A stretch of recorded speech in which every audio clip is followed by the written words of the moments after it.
Hello, guys. Yes, ma'am. Hi. How are you? Hello, guys. Hi. How are you? So, good morning and late good evening to the people who are watching us right now. So, today's session is really very close to both of us, myself and Fahad, as we are having a person who is really dynamic, energetic, and very passionate. And I'm sure PMI family and especially the LIMSI participants know him really very well and must be very excited for him to be here. He's Spencer Horn, so he's with us today to discuss about self-leadership in troubled times. So let's have him on board. So, without further delay, and here is the man, Spencer Horn. How are you? Yeah, hi, Spencer. How are you?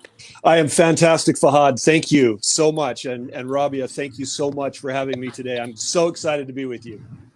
Thank you Thank you. so very much, for giving us the time and sharing your knowledge with us. So I would like to start, with you. Please tell the people, who are new, who have not attended your sessions, and who are not the LIMSI participants about yourself.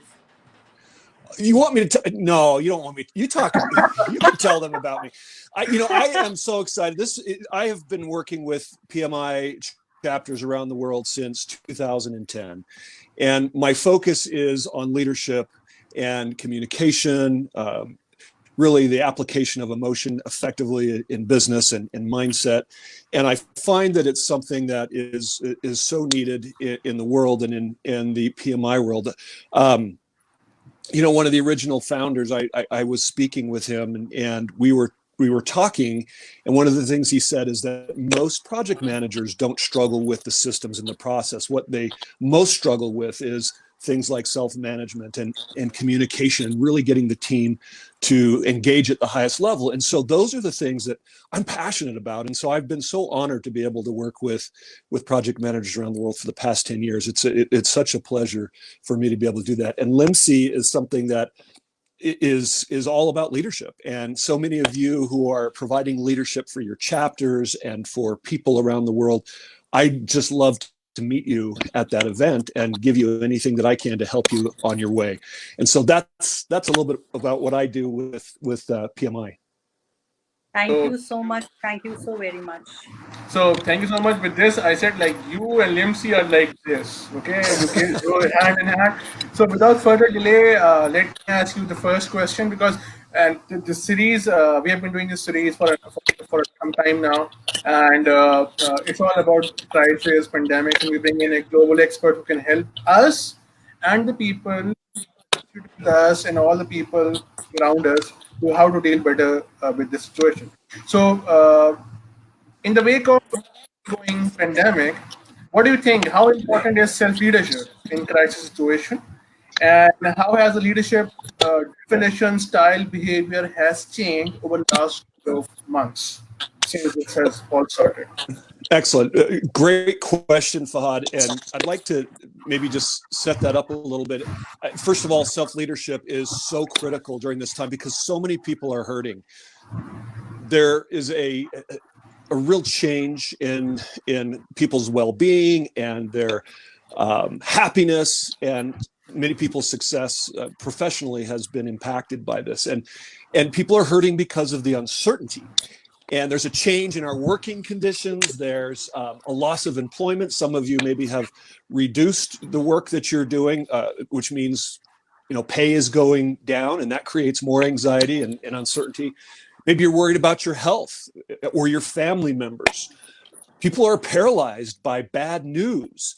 And as a result, they're spending too much time watching the media, waiting for the latest update. And that's causing some paralysis and additional anxiety. And, some people are waiting for things to change. And they feel powerless because they can't do what they have normally done. And so many of them do nothing. And self-leadership is really about how can you lead yourself to get to the results that you want, to have the impact that you want. And that may mean that you get to do things very differently than you've done in the past. And a big part of leadership is being able to change. couple of people I associate with and work with have been impacted very negatively, but are having, nevertheless, working through it in a great way by applying some of these principles. I know a speaker who speaks professionally, has spoken over 200 times in the last 2 years all around the world, and just in March and April alone lost 4 events, which is about $60,000 US. I have a good friend who's a professional recruiter, works with many Fortune 500 companies, a lot of medical organizations. Overnight, he lost $350,000, and he's a small business. There's only 5 or 6 of them, and so that's a huge impact on his business. I have a very good friend and colleague that I've known for 16 years that is a consultant with the International Olympic Committee. As you know, the Olympics have been postponed until 2021 in Tokyo. They sent him an automated email saying that his contract was canceled. And this is well over 200,000 in revenue, and it's just him and his family. And so he's like, what do I do? Personally, I have had over the last 3 months about $50,000 US disappear in my pipeline, and that's not even including past April and May. And so there is a significant impact. So we have to acknowledge that it's hard. And people are hurting. So what do we do about it is basically where we want to go. But before I go, with your permission, I want to talk about part of the problem with self-leadership and changing our mindset. And one of those things is what's called a negativity bias. You and I all have what's called a negativity bias, which means we are quicker to believe the negative before the positive. You guys, maybe you've heard this, that bad news sells, right? So when you turn on the TV, on the news stations, they want to be the quickest to tell you the worst news because they know people are going to tune into that, right, Rabia? And Yeah. it's interesting because this is why first impressions are so important, because if you make a bad impression, people will remember the bad stuff about you before they remember the good. And it's hard to overcome those initial negativity biases. And so, and there's a reason why this exists, and it's partly self-preservation. Our brains are designed to react to that negative in case it's true. Because if it is true, that could mean that our lives are in danger. And so we tend to prioritize the negative higher than sometimes positive. Maybe you've seen some people like John Krasinski from The Office. I don't know if people around the world watch it. I've never watched it because it just freaks me out. That gives me anxiety watching it. But he has started what's called Some Good News Network, and people are just craving good news because they've had so much bad news, because they've been so biased towards that. So that's one problem. The other problem is that our minds focus on what we tell them to focus on. We have such a powerful brain. If you ask certain questions of yourself, your brain will go and find the answer, whatever it is, and it will keep working until it finds that answer. And I'll give you some, when we get to solutions, we'll talk about that. But it also will focus on things that we only understand and avoid things that we don't understand. So there's a part of our brain called the reticular activated system, or RAS. And it is so powerful. It works while we're sleeping. It determines what information is important and what is not. So for example, if you're sleeping at night and there's a dog barking outside your house, why don't you wake up? Because it is funneling that information to a place that says this is not important, you don't wake up.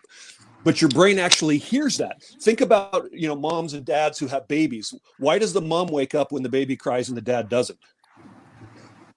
Because one is prioritizing the information as important, the other one isn't.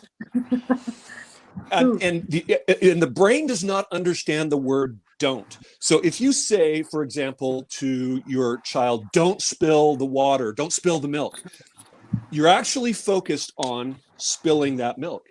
If you say I can't, or I don't, then that's what the brain will eliminate that and focus on whatever it is that's negative. For example, I can't, or I don't do this well, and that's what you focus on. So let me do an experiment with you. I want you to close your eyes, everybody listening.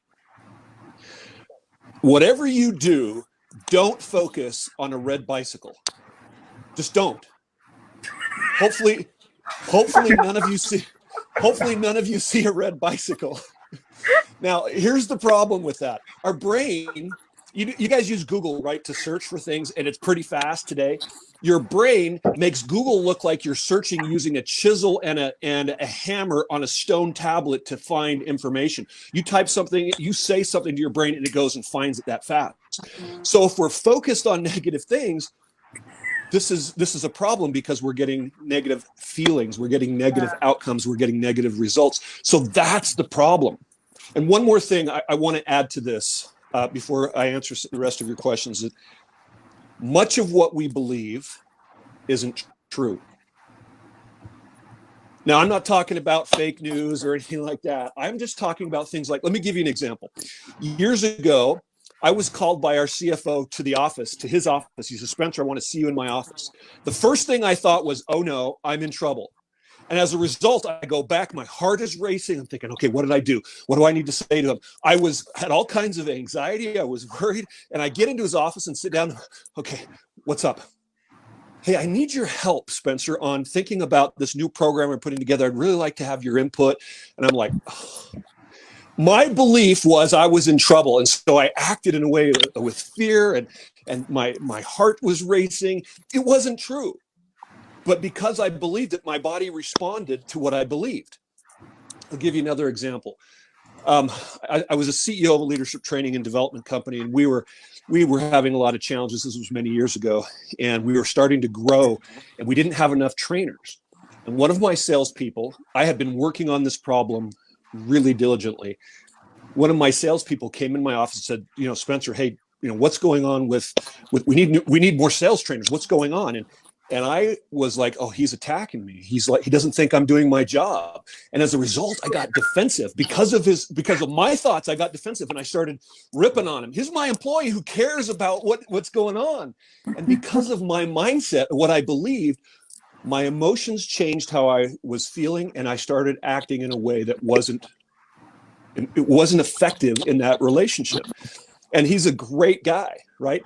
I'll give you another example. Maybe somebody at work or school or synagogue or mosque or church, maybe they don't say hi to you when you walk by them. So you believe that they don't like you. And maybe they just are shy. But because you maybe you didn't reach out to them, but maybe because they didn't reach out to you, you have this belief about that person. Here's one more. Maybe somebody communicates with you in a direct way, and you're not a direct communicator. And so you think they're mad at you. Do you see how sometimes our thoughts right? So do you see how our thoughts that are not always true cause us to behave in certain ways that create results that are not optimal? These are problems that we're experiencing right now. And so our brains are designed to find the evidence of what we believe, and it finds all this proof. Well, that person must not like me because look, they look down when I walk by. When really it could have been, their shoelace was undone, and they just noticed that. It had nothing to do with you. And so that's part of the problem. Okay, very nice. I'm still seeing red bicycle, by the way.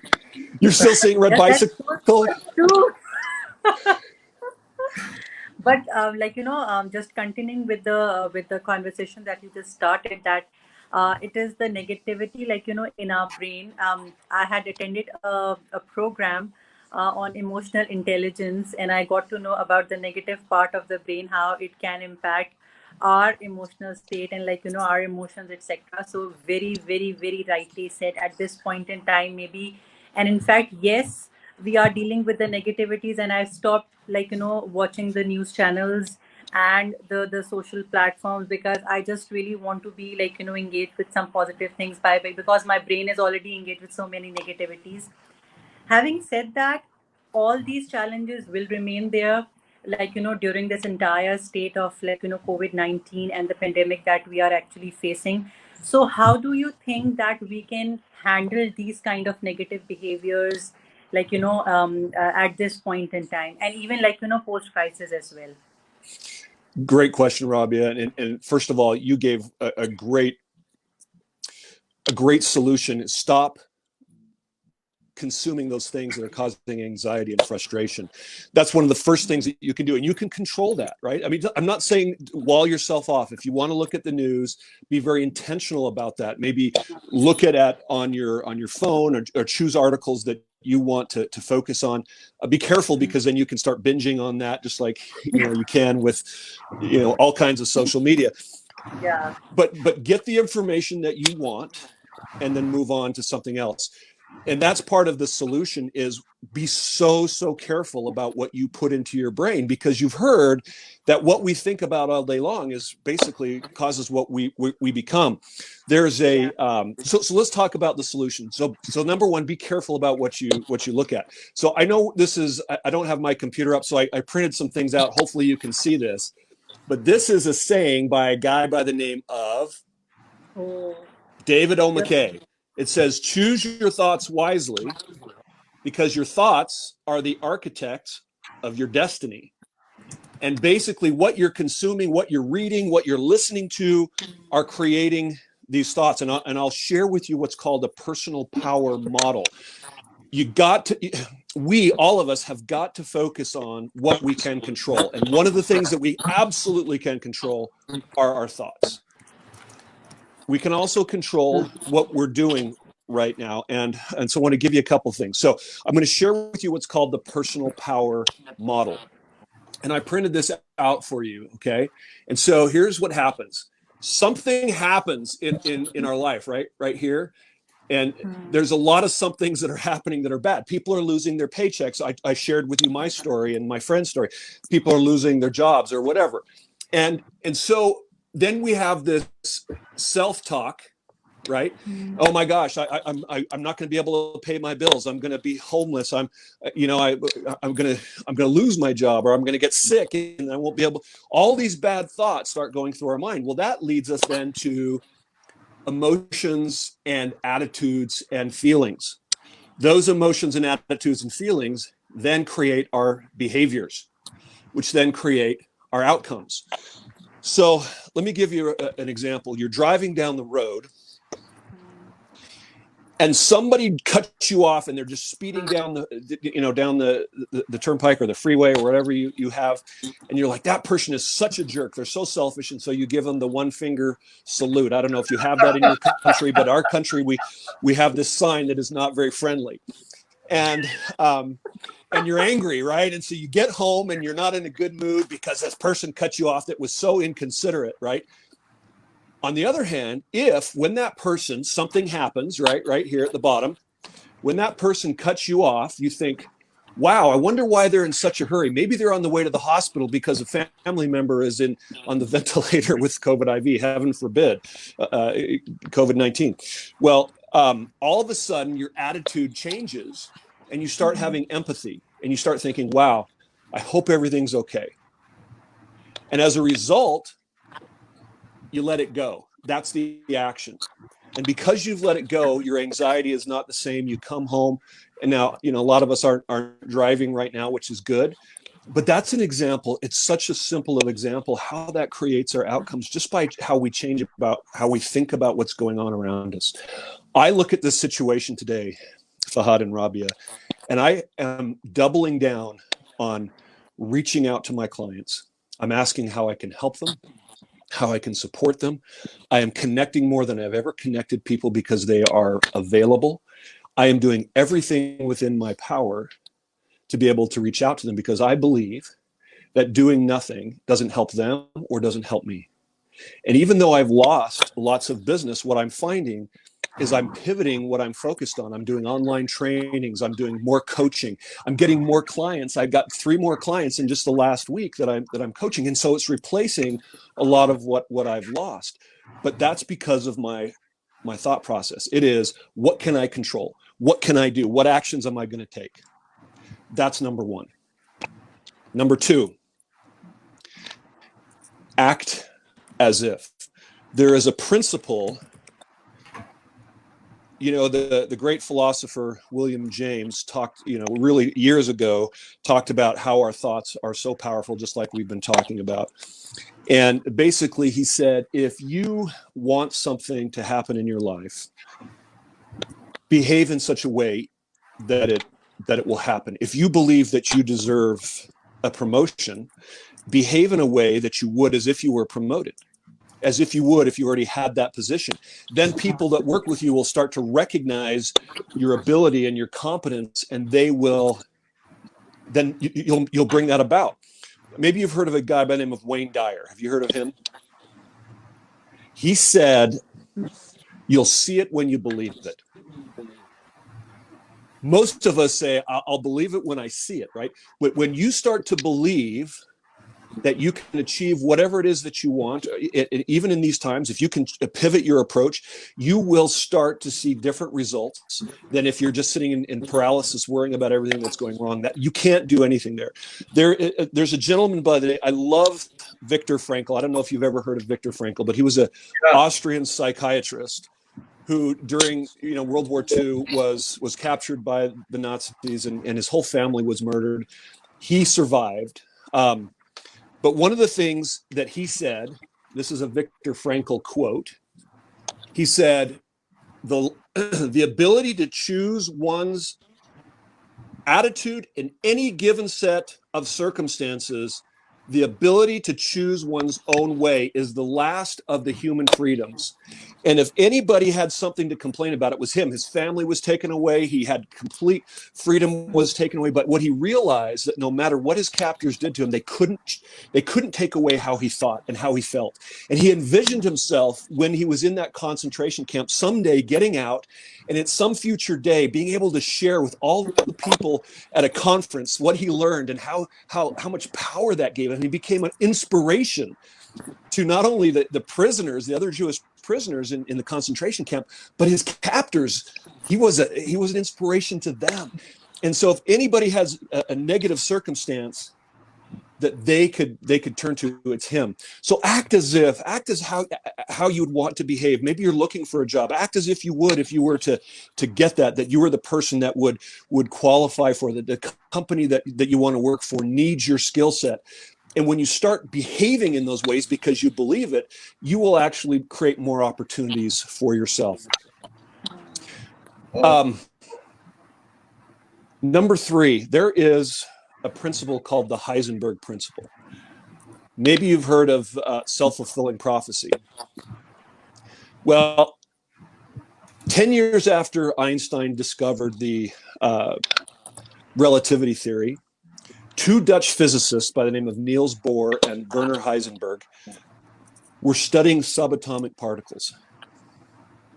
And what they found is that these subatomic particles behaved in very curious ways. They would actually show up where they expected them to. They were thinking about these particles and boom, they would show up. And I don't understand it, but these guys won a Nobel Prize for this work. So this is science beyond me. And basically what this is saying is that our thoughts influence matter. Thoughts are energy, right? And so because of that, we can literally, our thoughts create our environment. If you think that you have no power, then you do nothing and nothing changes. If you think that you have the ability to do something, then you actually will take action and you'll start to change your results. And so it's not our circumstances that create our happiness or our results. It's our happiness has less to do with how much control we actually have and how much control we think we have. Right? So if we think we have control in our lives, we do something about it and we actually bring about what we're thinking about. So in case you're thinking this is, just positive mental attitude stuff, the Heisenberg principle was applied to psychology, and a psychologist by the name of Rob Rosenthal did some research in a classroom of elementary kids. And they gave all these kids, the whole class, IQ tests. And what they didn't tell the teachers, well, I'll tell you in just a second, is that every single one of these kids were average IQ except for James, Janet, Jessica, and Jeffrey. And they were above average. And they told the teachers, don't treat James, Jeffrey, Janet, and Jessica any different than the rest of the kids. And they watched them very carefully. And they didn't they treated every child the same. At the end of the year, they took IQ tests again. Everybody still had average IQ except for guess who? James, Janet, Jeffrey, and Jessica had off the charts IQ. What they didn't tell the teachers was that those 4 had just as average of IQ as everybody else. What happened? They didn't treat them differently. They didn't talk to them differently. What did they do differently? They thought about them differently. And just the fact that thinking that these kids were superior in IQ changed how these children reacted. That's how powerful our thoughts are. I'm going to give you one more example. Yale researcher, I think her name is Ali Crum, and psychologist Ellen Langer were taking this principle, and they were studying. They said, okay, well, how could we study this? And they went to hotels, hospitality organizations, 7 different hotels, and they went to their housekeeping departments. And they took all the housekeeping departments and they split them into 2 groups. One was a control group and one was the test group. The test group, they said, the work that you are doing is the equivalent of an aerobic workout, right? So when you're vacuuming, when you're cleaning, it's like you're doing an exercise, right? And the other half, they didn't tell any such good news. At the end of 7 weeks, just 7 weeks, the group that was told that their work was the equivalent of exercise lost weight and lowered their cholesterol. The other group had no such results. Just how you think about your work impacts your results. So our thoughts are so powerful. So number 1, watch what you consume, watch your thoughts. Make sure, because so much of our results come from our thoughts. It's a huge part of our success. Number 2, act as if. Number 3, be very careful about focusing on those things that you want, the questions you ask. So for example, if you say, why am I struggling? Why am I hurting? Then your brain is going to answer that question the way you asked it. But if you say, how can I get through this? Who can I talk to that might help me, that might give me information to change my approach? Then your brain will go out and find that solution and you will have the results that you want. So those are 3 suggestions. Things that you want, the questions you ask. So for example, if you say, why? Okay. So those are 3 ideas. Very nice. Thank you so much. First of all, thank you so much for this great answer. Secondly, I want to say hi to my CEC teammates, Santiago, Michelle, and Desiree joined the conversation, and they're absolutely loving this, and you're killing it. So, what do you see the biggest problem with the self-management? For me, people are very much distracted these days by the bad news, and they're spending too much time wanting the more latest bad news. Like, it's kind of addiction right now. And which actually, what actually happens is you get into anxiety, fear, demotivation, distraction, and self-doubt also. How to handle such situation from a psychological perspective? And one more thing I want to add is, what if you feel that you're not afraid at all? What if you are what? I'm sorry, I didn't understand. You're not afraid at all. Afraid. You don't feel the fear. You don't feel the fear. Well, first of all, we need to be careful today. I mean, there is a pandemic, and it is real.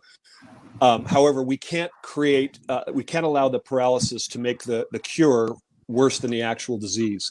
We actually owe it to our families and to our countries to be able to continue to be productive and working, because otherwise this could turn into something worse. So we actually have a responsibility to watch our thoughts, to make sure that we're doing things that will help our families and help ourselves and help our countries. I believe that very strongly. And we have to do it in wise ways. I mean, I work from home. So first thing is if you're not able to do that, get with somebody that can help you to be productive from home, create habits and routines. When you're at home, you can see I'm at home. I dress up. I actually put on, deodorant and smell good and, brush my teeth. I didn't shave this morning, but act as if. That's part of it, right? Even when you're at home, create a routine for yourself, because that really helps you get in the mindset of being effective. If you're struggling to get there, find somebody that you trust, that's a colleague that can help you with that mindset, that can help you to ask the questions that you need to shift your focus on what's paralyzing you and holding you there. No, I'm not a psychologist, and I know there's a lot of great people around the world that you all know that can be great resources to really help people shift their mindset. Sometimes we need a little bit of help, and it's okay to admit that, Fahad. I mean, we can't always do everything we need to by ourselves, and sometimes we need to learn how to develop those mindset attitudes, and that takes some practice. And so if you need that help, find someone that can help you create an accountability. And that could be just as simple as checking in once a night with a text. Hey, here's what I committed to doing. Here's what I actually did. And here are my results. Creating that accountability is very, very helpful to creating that routine that you need to get through this. Okay.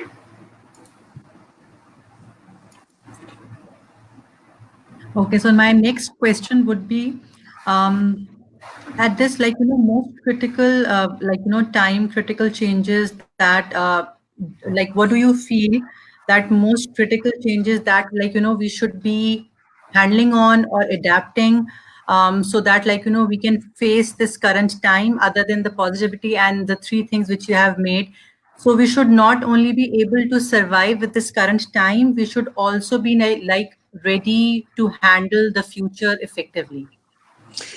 So great question. So I think one of the things that we need to be able to do is we have a responsibility to lift up those that we work with and help them get through this.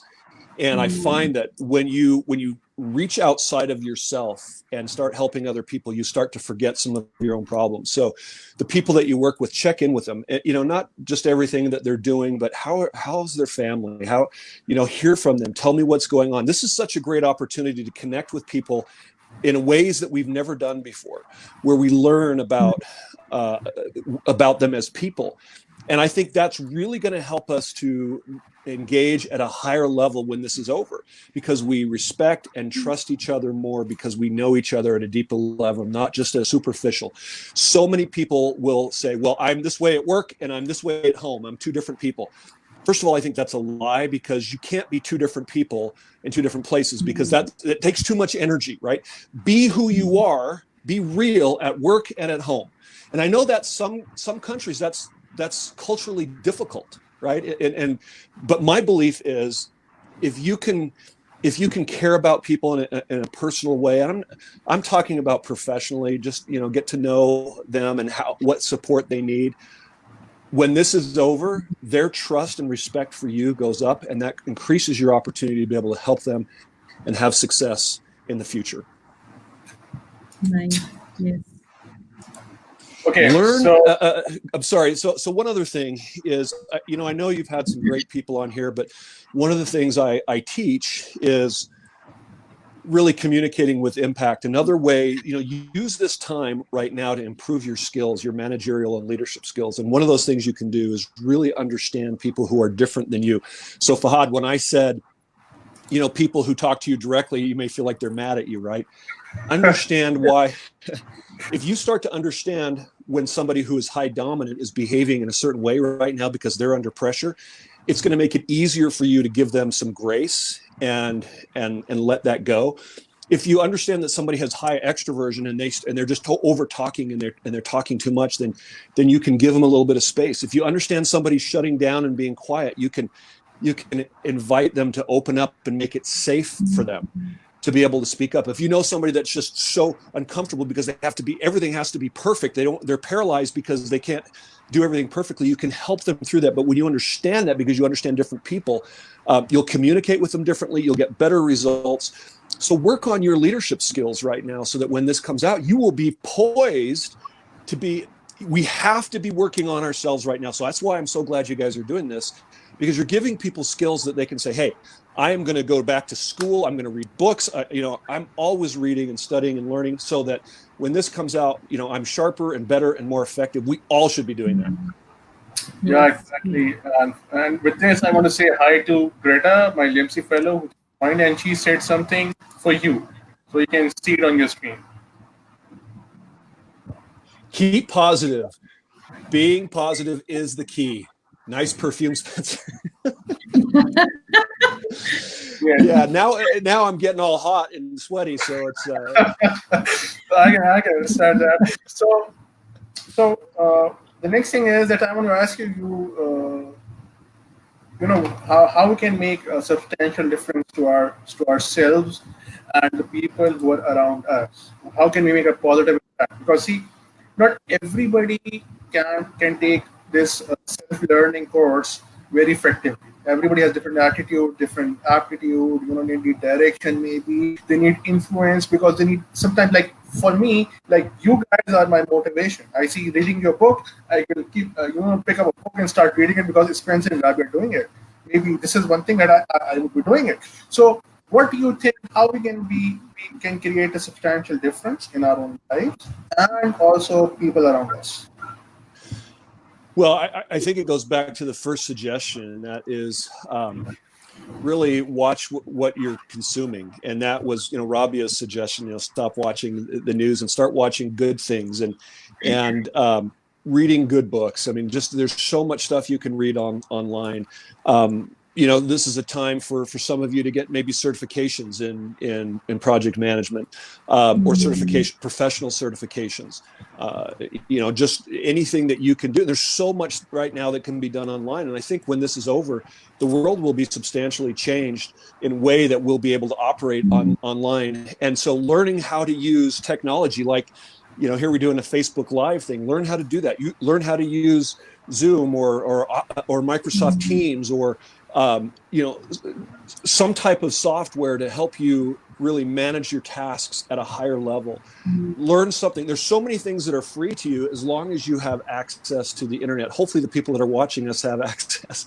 I assume not everybody does, but there's so much out there that is free to you, Fahad, that I think that, maybe working with a coach isn't an option. So, watch TED Talks. Those are a great resource for so many people. Read books. Find something that you're interested in, but find something that you're passionate about so that you will actually take the time to read and study it. I'll tell you another thing that you should do is put yourself out there. Get yourself uncomfortable. Like you guys are putting together this Education Foundation Facebook thing. This is fantastic that you're doing this.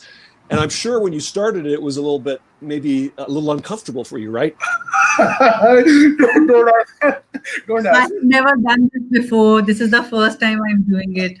So congratulations, Rabia. This is what you need to be doing. Do something that gets you uncomfortable that you haven't done before. If you're not used to being uncomfortable, you have to have things perfect. Just work on letting it go. And you know what? You got out of the stream for a minute ago. So what? Give ourselves grace. When you start having these meetings online or on Zoom, things aren't going to be perfect. Just let it go and do the best you can. Get uncomfortable. And that's a great way to learn. I believe the only way when you're really learning is when you're getting uncomfortable. And I dare you to challenge me on that. And that is the most difficult part, I guess. It is. But yes, it's difficult. really true. Very true. And as you were talking about the free resources, so I'll just add up here, as we are working with PMIAF, so PMI have opened up few certifications which are free of course, and they are available on the market store. So this is just for the information. So the next question is really important to me, and I'm very sure it will be very much important to many of us, which maybe we are not even thinking of. So, as soon as we got into the lockdowns and we were facing this pandemic and getting on with the surviving state, etc. So we get on with the digital transformation everywhere around the world. We are talking about digital transformation. We get into Zoom, as you were just saying, we are doing Facebook Live, etc., etc. So now at this point in time, even those who are so fearful of using the technology, they are doing everything online because they know that this is their bread and butter. So we are all set. We are all we adjusted ourselves and make it a routine for ourselves. And as soon as we will be very soon we will be ending up this pandemic, and we are getting back to our offices, we're getting back to the operations. So at this point in time, many of us are feeling that would be so wonderful. We'll be getting back, we learned the digital technology, we get into the digital transformation, etc. So a very positive image, I'm pretty sure is there in the minds of many people. But the reality would be very much negative or would be different? How I feel that, because right now, myself and my colleagues and many of us are doing the digital things, have become a new person, the digital memes, etc. But we will be going back to the existing systems, the old systems, the manual systems, etc., etc. So the blend would not be that easier for us. So what do you have to say about all this? Well, so you're exactly right. I mean, some of us are going to be sitting in traffic jams, and we were so excited to not have to commute, being at home. And so it's, we're all anxious for it to get back to the way it was. But the reality is it's going to be hard again. And I think the mindset, Rabia, is to first of all, allow yourself some time to adjust, because, one of the things that our brains do, another thing is that they create patterns and habits. And the reason it does that is so that we don't have to spend a lot of energy. Our brains take so much of our body's energy. And so anything that we can do to create a habit and a pattern, it does, so we don't have to think about it. And right now, it's like, for those of us who are normally right-handed, it's like we're writing with our left hand, and we get comfortable with that. And all of a sudden now we're going to have to go back. I believe the good news is that those things will come back to us fairly quickly. But it's going to take some energy and getting used to, because it's like we're out of practice. We haven't been at the gym lifting weights and getting up early and going to the office. And so it's going to take us a little bit of time to get back in our rhythm. And Rabia, I believe that we'll have some time, because I don't think everything is going to go. I mean, we're going to possibly have 17% unemployment worldwide by the end of this month. I don't think that that's going to change overnight. I think things will start to ramp up slowly. I don't know how long that's going to take, but I believe some things will happen in phases. And so I think the first thing is just be a little bit patient with yourself. Start building up those muscles again, how you communicate, because it's going to take energy to be live with people, especially for people who are loving being at home because they have low extroversion. Like, I don't have to talk to people face to face. And that's another thing that, you talk about technology. Somebody who's shy and has low extroversion, they have to be on camera. Like, I'm all hot now because I get all excited and I'm all sweaty. And so it's like, I don't want people to see me. And so they won't show their faces on Zoom or social media. You got to get over that. And that just takes effort. And I don't have the perfect answer, Rabia, but I know it's going to take some time to build those muscles back up. And so just be patient with yourself. Don't rush into everything right away. It's like you go to the gym, you haven't been there, and you want to lift all those weights. Well, it just destroys your muscles, right? Build it up slowly. Great. Perfect. I guess that was the perfect answer you just answered. Yeah, exactly. And Be patient and be focused. yeah, and I was amazed, how did you remember the complete question? She asked such a long question that I was like lost. I'm sorry, I was lost. So we are towards the end of the show. I am, so immersed in the conversation. I don't want to end this, but again, it's almost 45 minutes, and we have to wrap it up. Just the last question before we wrap up our show today, for today's show. What do you think? How do we harness our self-leadership so that we can bring the future towards us, bring it more closer, make it beneficial for us, for everyone? Fahad, I think, just to finish, if I can, I don't want to avoid your question. I think it's just to really reiterate what we've talked about. And so we talked about the problem, how our brains work, and how we have a negativity bias, and how our brains will find evidence of what we believe. So I gave you some solutions, and I want to share with you success, and to share with you that this does work. So I told you about my speaker friend who lost $60,000. Well, he is just reaching out to his clients, and he's pivoting, he's helping them, he's doing workshops and helping their salespeople, because there's so many salespeople and managers that just like, well, I can't do anything right now. I can't call and sell people. Nobody's buying. What do I do? And so he's working with them to help them train and develop their skills, which is really powerful, because when this is over, they're gonna want him even more. That's number one. Number two, my friend Christian, who he had this issue with the IOC. At first he was angry. His mindset was, I'm going to send an email to them. I can't believe they just sent in. I've worked with them for 5 years and they send me an automatic email. Well, he says, you know what? They're hurting too. they've lost all kinds of revenue. They're fearful right now. It was probably an automated email. I'm probably not the only one that didn't get this. And so he said, I need to just respond with a little more grace. And so he thought about it. He said, listen, I know these are tough times for you guys too. I'd love to have a conversation on how I can help you. And I understand the need to change our agreement, and I'm happy to do anything I can. And he set up an appointment to change, and they're engaging him again. But at first he was fearful, and he could have shut down his opportunity. Thirdly, my friend Ian, who's a professional recruiter, he's really working hard right now, and he's also making life balance. And when the day is over, 6 o'clock, he shuts off the computer. He goes with his kids for a walk. He talks to his wife. He doesn't talk about the bad calls or the bad things. He doesn't scare them about the challenges. And he is setting the example for his whole team. And he's getting people that are hiring him. He got 3 jobs like the very next day after he lost this. And he's helping his team, and he's setting a great example, and he's communicating with them. I've pivoted. I'm coaching more online. And so all these things that I'm sharing with you work. And this is evidence right now of people that I just shared with you that had problems like some of you have on this call, that if you pivot and change your mindset, you will see results. Now, it's how you work and how you and the reputation that you're creating in this time. Our reputation is really made in times of difficulty. Anybody can be a leader when things are smooth, right?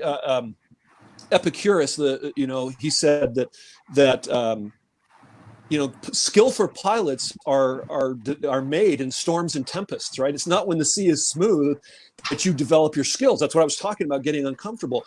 But in leadership, when you show the people that you work with, the companies, your PMOs, your managers, that you have the ability to lead and support and lift up your teams, the opportunities for you going forward will multiply greatly.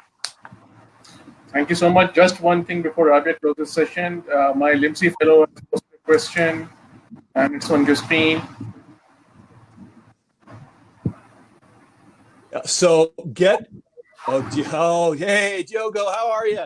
Diogo's awesome. So yes, get comfortable getting uncomfortable. Way to go. Yes. So, thank you so much. everyone, Yeah, you want to say something, Paul? No. So, thank you so much, Spencer, for giving us the time. We all know that your time is really very unique and very much valuable to everyone around. And the very first thing and the last thing that I would be saying to you that is there in my mind, that I really want to thank you and appreciate all the work that you are doing for the PMI community. So on the behalf of all of us, so a big thank you to you and your that you are doing for us, in the volunteer capacity. Thank you so very much. We really appreciate that, and we really value that. Oh my goodness, Rabia and Fahad, thank you for having me. And you actually just gave everybody a huge way of being a great leader, and that's gratitude. When you're focused for the things that you're grateful for, your whole mindset and attitude changes instantly. So thank you. Yeah, thank you so much. Thank you. Again, I'd like to add on behalf of PMI, EF, CEC team, a lot of friends and team members watching. And on behalf of all of us, I really want to thank you for taking out your time, enlightening us with your unique style and sharing the most important points. Yeah, exactly. And most importantly, people who are not chapter members, who cannot make it to LIMS, they have a chance to interact with you and also listen to you. Thank you very much for your time. My pleasure. Can I just share? I have a podcast with some more great ideas. It's called Team Performance: Winning Ways for Uncertain Times, and you can get that on Spotify, Apple, Buzzsprout, a bunch of places. Again, Team Performance: Winning Ways for Uncertain Times. You can go to my website. There's all kinds of articles and ideas. Altiumleadership.com. ALTIUM leadership.com. Yeah, just give me 1 minute. So let me, if you can allow me, so I can put it for everybody here. Altium, ALTIUM. Altium. So Spencer is so famous that if I'll go on Google and I'll search for him, the first thing comes up is basically his Altium leadership company. Yeah, exactly.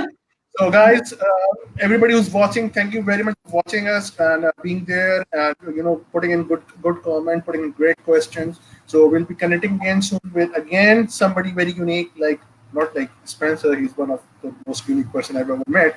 But again, see you soon. Okay. Goodbye from all Thank you from so much. Take care. Bye-bye.